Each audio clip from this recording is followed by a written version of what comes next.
This episode of the What's Happening Delco podcast is brought to you by Delco Meets for Business. Check us out on Meetup, register, and attend one of our fantastic networking meetings, which we meet on the first and third Thursday at the Brick House in Ridley Park, and the second and fourth Thursday at the Upper Crust in Newtown Square. We look forward to seeing you there. What's happening, Delco? I'm Rich Shane, and welcome to the What's Happening Delco podcast. Today I'm joined by Bill Ives of Marching Pageantry Arts Museum. Bill, I got that right. Welcome to the podcast. Thank you so much. I'm very happy that you took the time to come out and see me and this museum that's growing. That is going to be a real museum one day where you're just going to walk in and see it. But right now we're located in Upper Darby in a VFW with the largest collection in the United States and or the world. All right, when you say largest collection, Bill, that's an understatement because the tour that you just gave of 3 floors of marching band, everything, jackets, uniforms, horns, you've got stuff that I didn't even know existed, and I'm sure you're finding new stuff all the time. How did this start for you? It started way back in 1980 when I joined this drum corps called the Archer Epler Musketeers. It's a senior corps. And I had done junior fife and drum indoor color guard. And I came here in the winter of 1980 and I joined. And I had no idea what a senior corps was, but it was all adults. They drank, they smoked, they had fun. It was a lot of people. And I joined the color guard. I was the only guy in an all-girl color guard the first year. But I soon made family by coming here, and I've been here 43 years. I never left. I love this place. It's a unique place. It's, what it is. But as I learned the history of my drum corps, which went back to 1932, I was fascinated. I love history in general. So around 1990, we had this big reunion, and somebody had a display with all these mannequins and horns and paintings and stuff. And I said, well, that's pretty cool. I was 35 at the time. And I thought, this is nice. And the drum corps had a book called Music on the March from a corps called Scout House from Canada. Well, I looked at that book and said, I want to do this. I want to find the rosters. I want to meet the people. I want to find out about the history of this corps going back to 1932. So every 2 weeks, I would sit down at the VFW and ask people from 1936, 1938, 1954, what was it like when you first marched? What did you do? What was your best story? What was your worst story? And that was the nucleus of the collection. And for the first 10 years, that's all I did, was the Musketeers as a junior corps and a senior corps. So how did it expand from that Musketeers that you speak of and you being part of the corps and just a little bit of research to what you have here on display in this VFW? So as people saw my passion for interviewing, calling people, asking things, learning things, I know every roster, every instructor, who did what. And as I collected information, people saw my passion. And so they said, Bill, I'm going to give you my uniform from Baltimore, St. Mary's Lancers. I'm going to give you my uniform from the Erie Thunderbirds from Erie, Pennsylvania. I'm going to give you my uniform from the Maumee Demons from Maumee, Ohio. So I had 29 uniforms at one point. I thought, wow, I got a nice little collection, 29 uniforms. In 1997, I ran what I call the Grand Reunion. It took me 3 years of research using a phone book.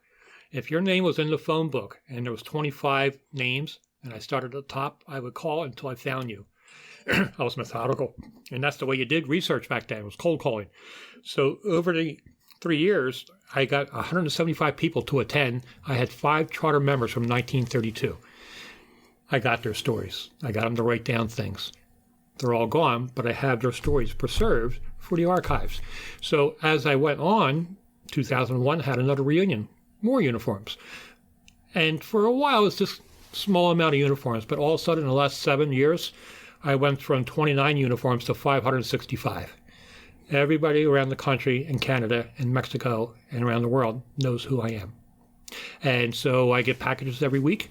They say, do you want my mom's uniform, my dad's uniform? Do you want my photo albums? Do you want my newspapers? And I say, yes. This is Americana. Yes. This is, at its heart, the experience of being an American.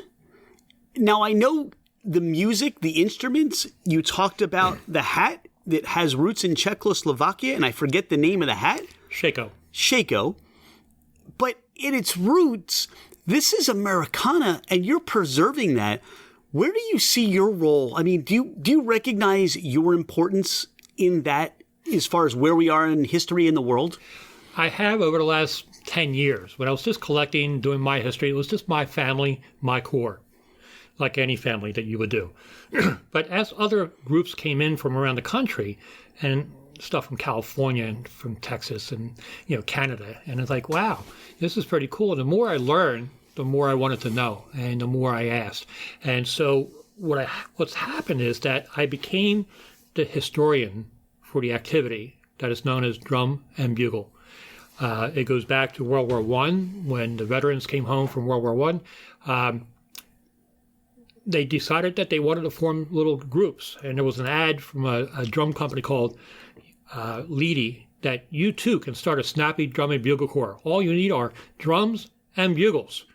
And people started all these drum corps. We have a master list of 1,200 corps that started between 1920 and 1941 that just started an activity for kids to do, because back then you didn't travel far, you didn't have internet, you didn't have anything. You just did things. And so as it ties into high school band and cornet bands, as all this is kind of interweaved in the information, who did what and when, it's kind of fascinating. And what I'm trying to make is an educational music museum.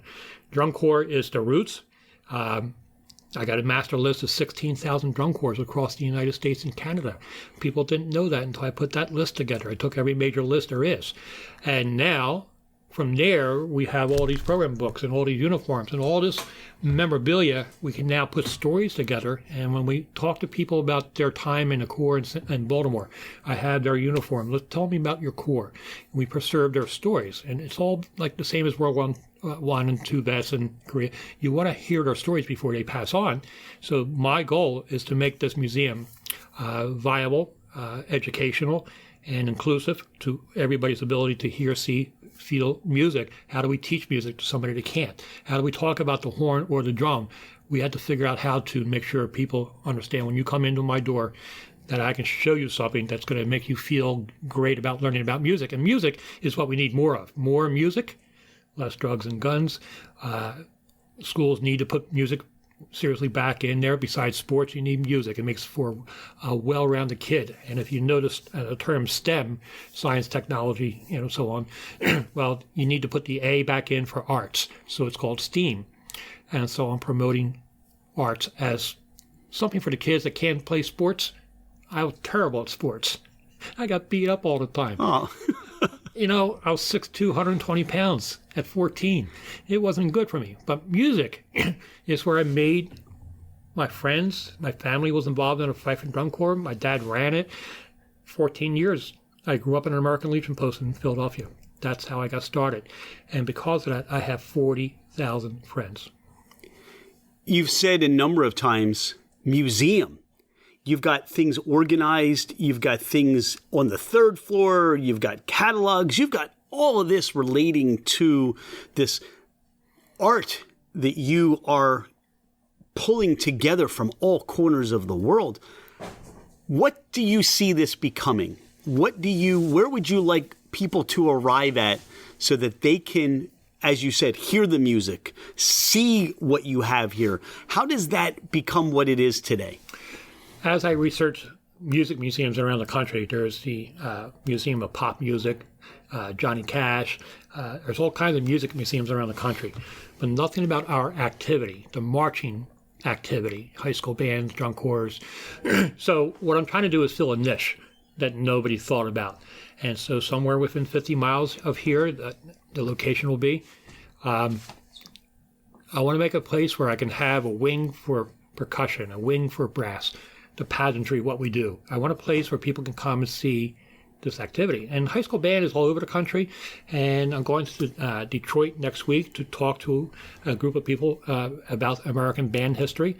And I'm on a panel to talk about drum corps. And then I'm going to see how we all kind of interrelate. I taught 3 high school bands. When I aged out, I started teaching a high school band because I did color guard. So I gave back like my mom and dad gave back to me as a kid. I ran indoor programs. I started an indoor drum line at Pencrest High School. I taught the color guard. I worked with the band director for 9 years. To me, that's fun. I could go on vacations. I'm going to be here in the high school stadium making the kids do stuff when I say and how I say and when I say. And teach them loyalty, dedication, and the activity. To me, this is life. Some people love sports. Okay, great. Car racing, great. Some people like to fish. I can't do fishing. I want to be amongst all this stuff and working with people to catalog, preserve, remember names, and then when you want to meet somebody and you come in, I want to be able to find it for you and share it. And if you shed a tear at that moment because it brings back those memories, I've done my job. Look, I'm getting the hairs on the back of my neck are standing up because of just what you bring not only to the Delco community, but what you're providing to the world as far as that record of history of things that are so important. And I just wonder, as I look around, you can almost, when you're here and it's quiet, nobody's here, you can almost hear the echoes or the reverberation of these instruments. You can hear the voices in these uniforms. And you've got DVDs and VHS tapes. Are there a couple things that stand out here that have more of a story or maybe more of a special meaning to you? Well, I have a film from 1931 that was found in a yard sale up in New Hampshire, Laconia, New Hampshire. And by way of two people, I found out about it, and they sent it to me. So now I got this little film, and I'm like, well, okay, now what do I do with it? So I sent it to a friend in California, and he converted it to a file that I could see. And on that film in 1931 was 5 drum corps coming through town, all military units, drum corps. And then they went to the baseball field, and then they had a competition. And everybody in 1931 did the same drill. They did pinwheel drills, close order drill. The drumming style was all the same, but drum corps was based on military style of music. So that film, I've showed that to hundreds and hundreds of kids and say, you want to see something from 1931? It's really cool. Drum corps. And they say, oh my God, yes, I want to see it. And I show them how we started, because today's drum corps are more Olympic style, much more, it's like NASCAR. The difference between original NASCAR and today's NASCAR is $2 million. Drum corps evolved to spend lots of money, and they have 200 members, and they have budgets of $2 million. But back when we marched, and Tony marched, and friends of mine that were here, it was local. It was a local American Legion, VFW, Firehouse, any fraternal organization that wanted to start a drum corps would. And then you do the holiday parades. And that was how you got started. Now, the kids that were really good moved up.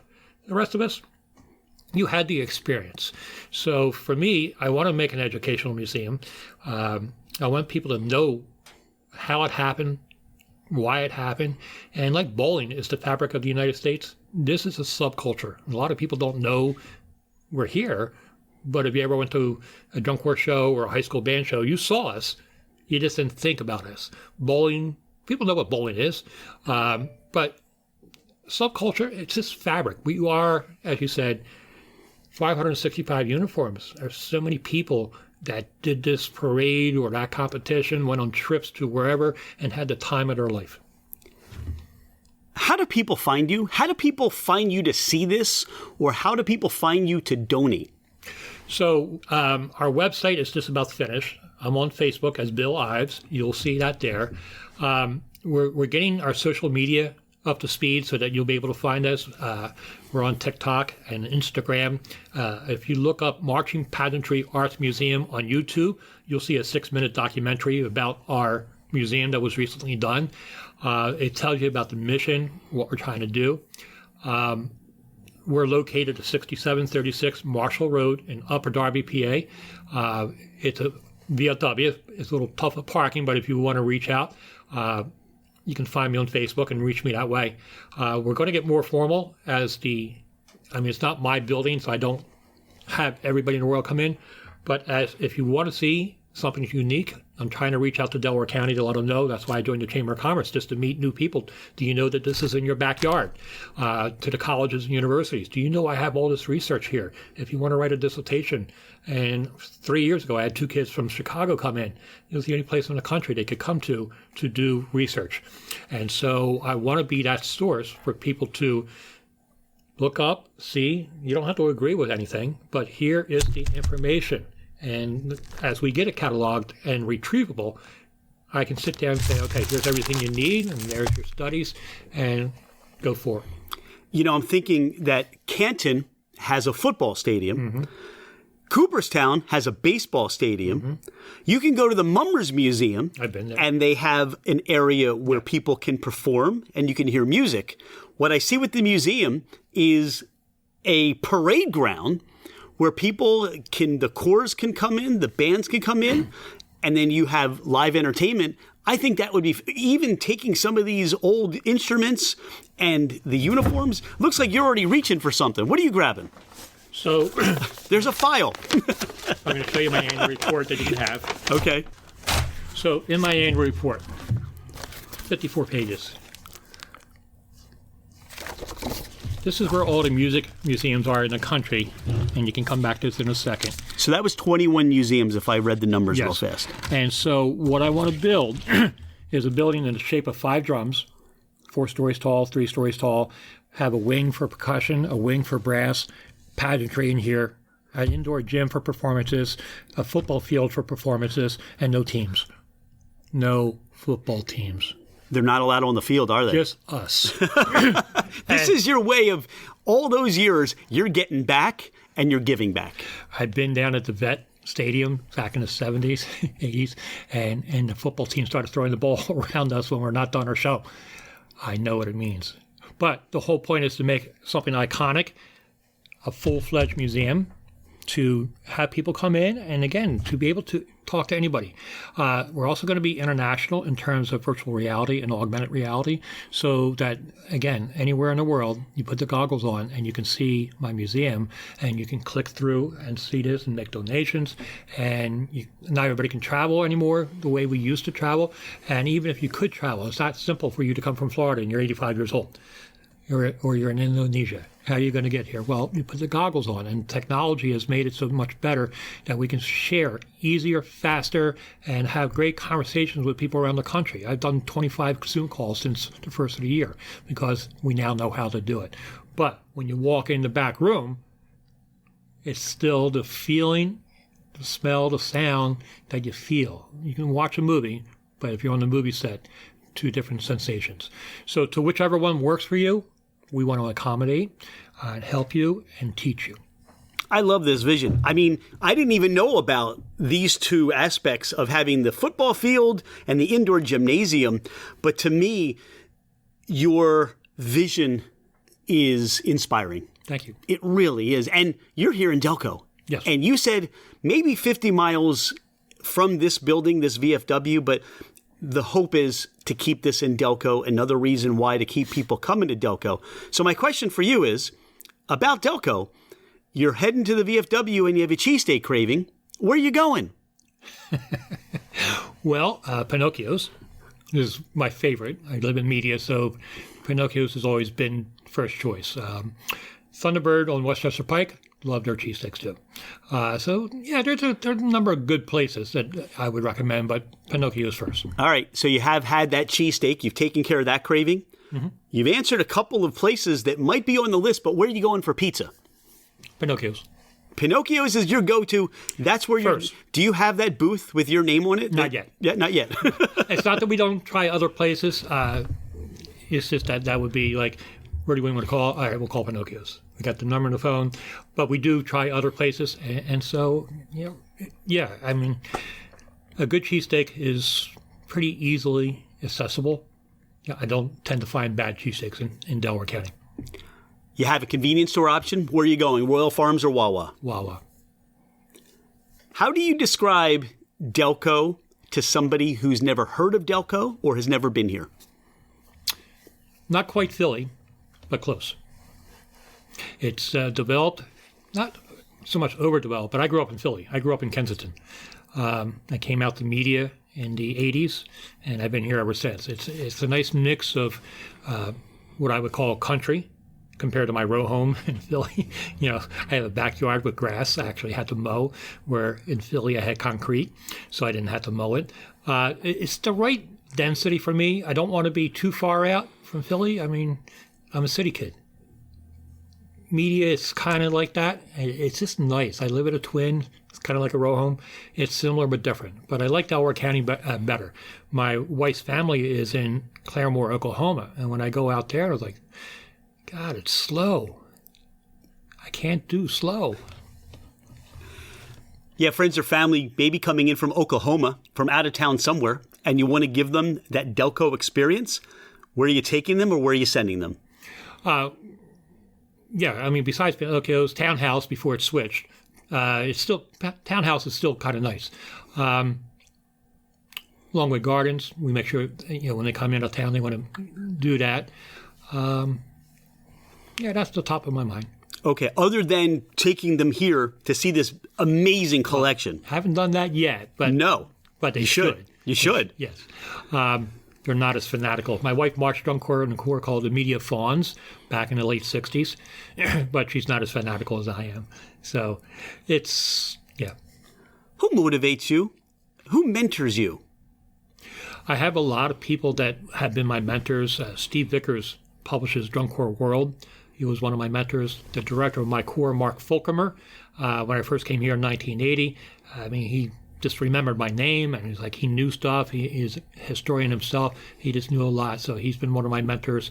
I got maybe about a half dozen people that just know stuff, that if I want to find things out, I call them.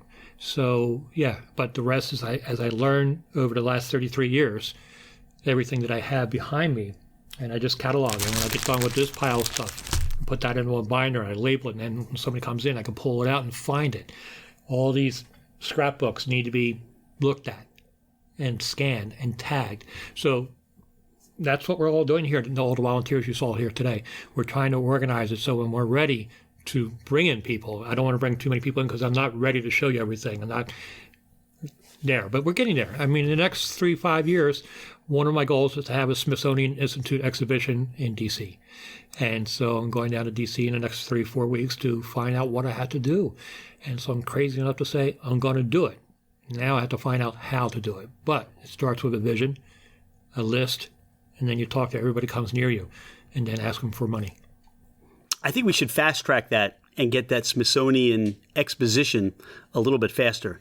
They can take out a few exhibits there. Let's move those presidential dresses out of the way or something, and then move in this, because I think once you see what's here, you will be fascinated to want to know more.